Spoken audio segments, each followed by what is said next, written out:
Hey guys, it's Karen and I'm here to do a Revolution Skincare anti-haul. I think I'm going to call it an anti-haul, but I'm sounding a bit hesitant on that title because I'm not sure what else to call it, but I don't want anti-haul to be too negative a connotation.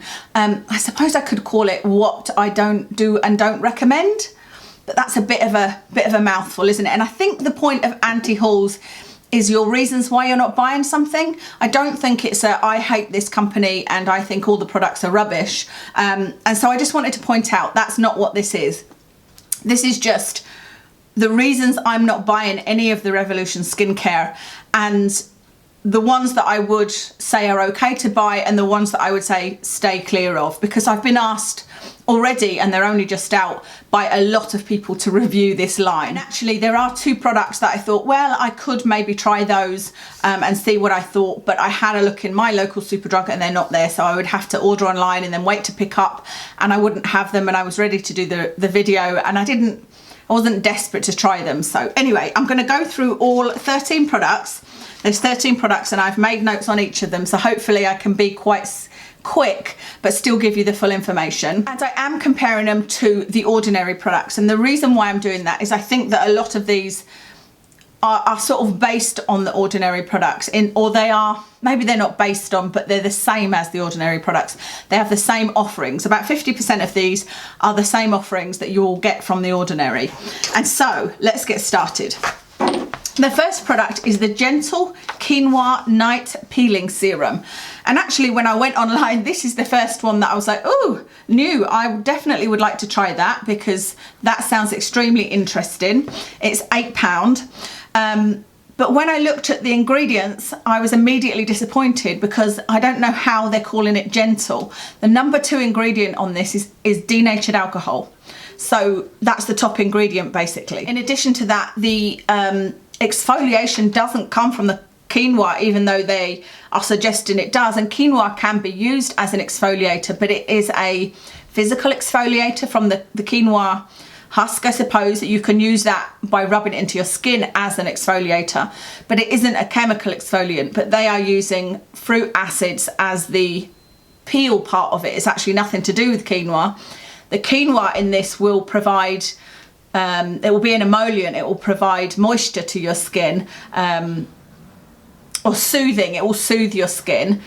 But there are irritating fruit extracts in here, there's citrus extracts in here that, yeah, are irritating to the skin. And so, like I said, I don't find that this should have the title gentle at all, and it's not something I would put on my skin. So when I looked at the ingredients, I was just like, no, that's not for me.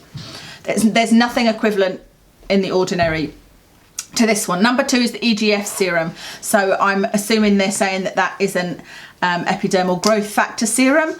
It's £9.99. This is okay ingredient wise, but the growth factor is number 10 on the list. So it's not high on the list. It's not a highly concentrated product, and it is plant-based growth factor, which plant-based growth factor has no evidence behind it that it works. It's generally thought that you can't translate the actual mechanism from plants to humans. There will be some benefit, but it won't have the same action as it does in plants, obviously. And so I feel like for £9.99, you're not getting very much epidermal growth factor, plant-wise or other. Okay, number 3 is the multi-peptide serum, and this is £10. This is very similar to the Buffet, or this is the closest thing I could compare it to from the Ordinary, is the Buffet serum. But basically this multi-peptide serum is Matrixyl plus 2 other peptides. And again, it's okay, but the actives don't start until number 10. And so they're very low on the list. So it's not, although it is a multi-peptide serum, the peptides are very low. Whereas with the Buffet serum, which is £12.70 by the way, so £10 for the Revolution one, £12.70 for the Buffet, it starts at the top. All of the peptides are at the very top, and there are a lot more peptides. There are many, many peptides in the Buffet serum, whereas in the multi-peptide one, it's literally Matrixyl plus 1 or 2 others. And the reason I wouldn't buy this is actually nothing to do with this being Revolution. I just don't personally think that there's much, I don't have much faith in peptides, and so peptides isn't something that's essential. I'll occasionally have a peptide and use it, but it's not really anything that I think is essential. If I did, however, I would buy the buffet. I wouldn't buy that one because, like I said, the buffet has all the peptides at the top of the ingredients, which means they're more concentrated and it has a lot of peptides. Number 4 is CBD oil. This is £9.99.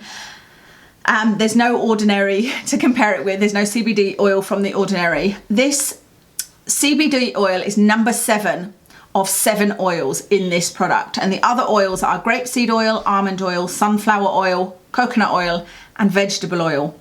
And so for this one, I think that CBD oil is a good ingredient. I have CBD oil.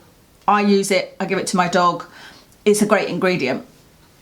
But it's an expensive ingredient and it's something that you need to use at a certain concentration that is expensive. And I would say if you want to use CBD oil on your skin, go to a CBD store, because this being number 7 underneath grapeseed, almond, sunflower, coconut and vegetable oil, you're not going to get the benefit of the CBD oil, would be my personal opinion. So if you want to pay the £9.99 for this CBD oil, you really pay in to get a mixture of basic oil. Next, number 5 is the retinol, and that is £6 and it's a 0.2% retinol. So this can be compared directly with the Ordinary 0.2% retinol in squalane, because this retinol by Revolution is in coconut oil, grapeseed, almond and sunflower oil. So this is one, the ingredients are really good and I would recommend using this. This is one that I would definitely recommend, and this is one of the ones that I would have bought. This one and the next one I'm going to talk about.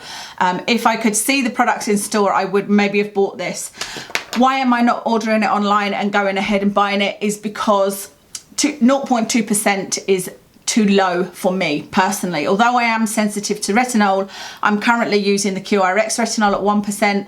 Although I think I may be allergic to that, not sure, but I'm using the Inky 1%. I can use between 0.5 and 1% retinol, so 0.2% would be slightly too low for me.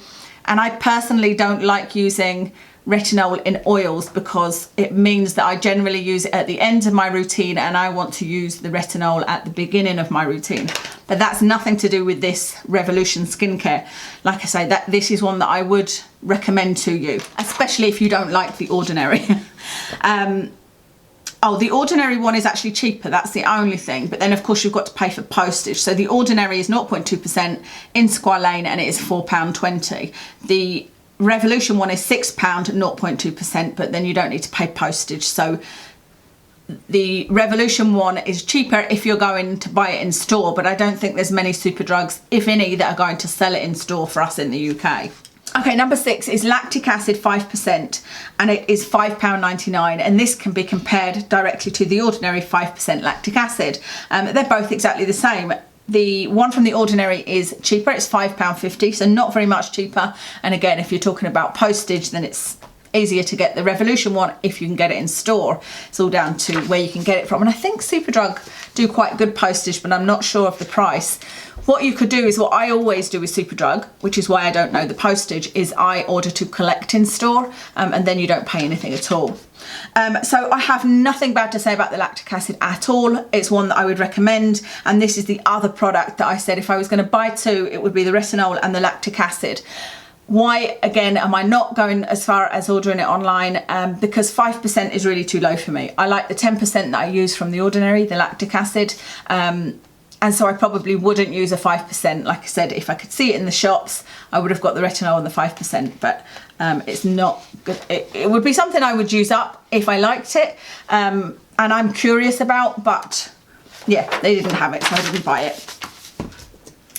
Number 7 is the hyaluronic acid 2%. It is £6, and the Ordinary also have a hyaluronic acid, which is £5.90. So there's a difference of 10 pence. So really nothing between those two. And that's another one that I would recommend. The only thing I would say is, because those two are probably the closest matched in that there's 10 pence difference between them. The ingredients are not very different at all. But my choice would be to buy from a company that is a skincare company, not that is a makeup company that is venturing into skincare.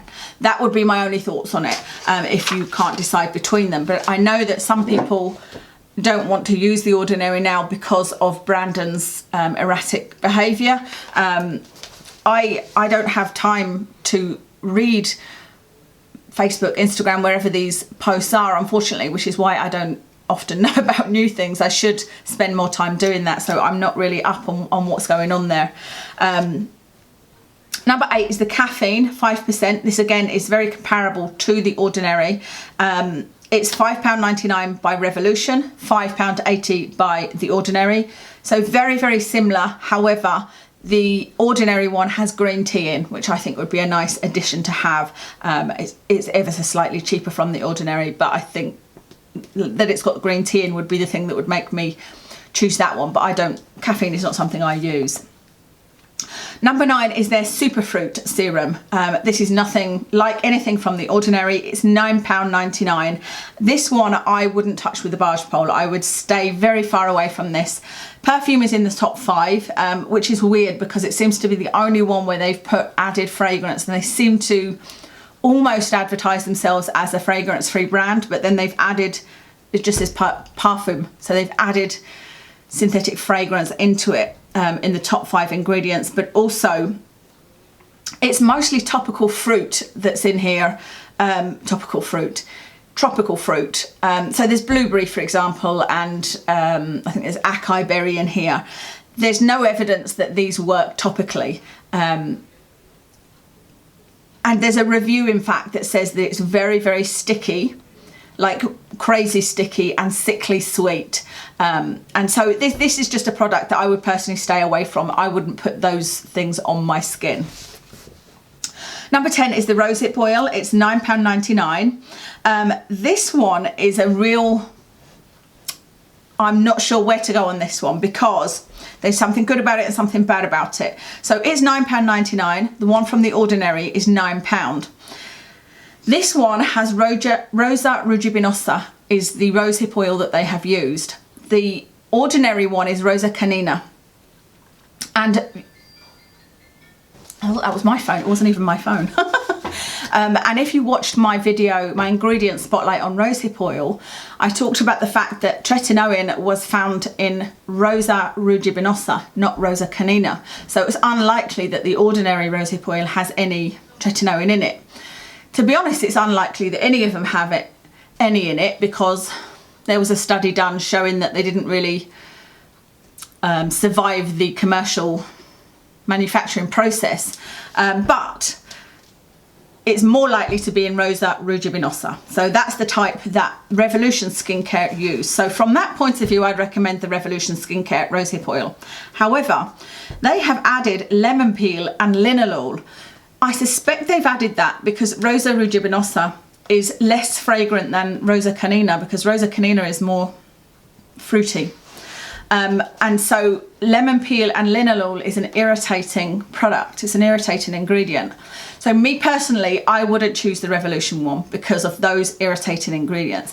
Now, it doesn't matter whether you feel irritation on your skin can still be irritated. And what can happen is, say you use it for 6 months, your skin can suddenly become not only allergic, if you like, to that ingredient, but it would be allergic to a group of ingredients, and you could find yourself allergic to a lot of other things. You could sensitize your skin. So I personally would stay away from that rosehip oil, but it's very interesting. Number 11 is the 10% niacin, £5.99. The Ordinary one is £5, so the Ordinary one is £1 cheaper. So I would go with the Ordinary one simply because, like I said, the Ordinary is a skincare expert and it's £1 cheaper. But there's nothing wrong with it. No problem with the ingredients at all. Number 12 is the 10% Matrixyl, which is £10. The Ordinary Matrixyl is £9.60, so very little in it, 40 pence cheaper from the Ordinary. And again, no problem with the ingredients at all, meaning I would go with the Ordinary one. Sorry, I've not been saying why I don't buy these. I've told you why I wouldn't buy the Rosehip. I wouldn't buy niacin because it peels on me constantly. and I've got a couple of niacins that I'm using. Matrixyl, because it's a peptide, I'm not really interested in using Matrixyl. And then the final product is a gel cream, nothing like what they've got from The Ordinary. It's just a jar gel cream, and it's a very interesting product. It's a seed butter. It's £7.99, and the only reason I wouldn't go for this is it's in jar packaging, and I don't like jar packaging. And there's a lot of controversy out there. You know, there's people that say, oh, it's ridiculous not to buy it because there's preservatives, etc., etc. You know, and it's not for me so much about the taking off of the lid and the air getting in. It's more about the bacteria. It's that unless you're going to use a cotton bud every time, and even then it's hard to get the cream, you know, you are generally going to use your fingers, and there's just no way that you can be 100% avoiding bacteria. So I would prefer to put a clean bit of cream on my hands every time that's going on my face. That's the reason for me that I wouldn't try that. That's everything. I hope that that's been useful to you. Sorry that I didn't try any. I did try to buy some, but like I said, if I'd have waited, because I'm going to Glasgow in a few days, and I thought maybe in a Glasgow store they'll have some, but I think it would have been another week before I'd got them, tried them, even if I'd have ordered them online, and I wasn't really interested in trying them, you know, and I thought I need to be a bit more sensible, and I kind of already have my opinion, you know. I'd love to hear from people that have tried anything from this range, because there isn't many reviews on the website, on the Superdrug website, and anywhere else. I can't find any reviews just now, so there might be some by the time this video goes up. So I'll be interested to see what people think and what the actual products are like. You know, that's the only thing I can't give you. Having not used them, I can't tell you what they feel like, you know, what the packaging's like, what the creams actually feel like on your face. That's everything. I'll list all of my makeup, etc. in the description. Thank you so much for watching, and I'll speak to you again soon.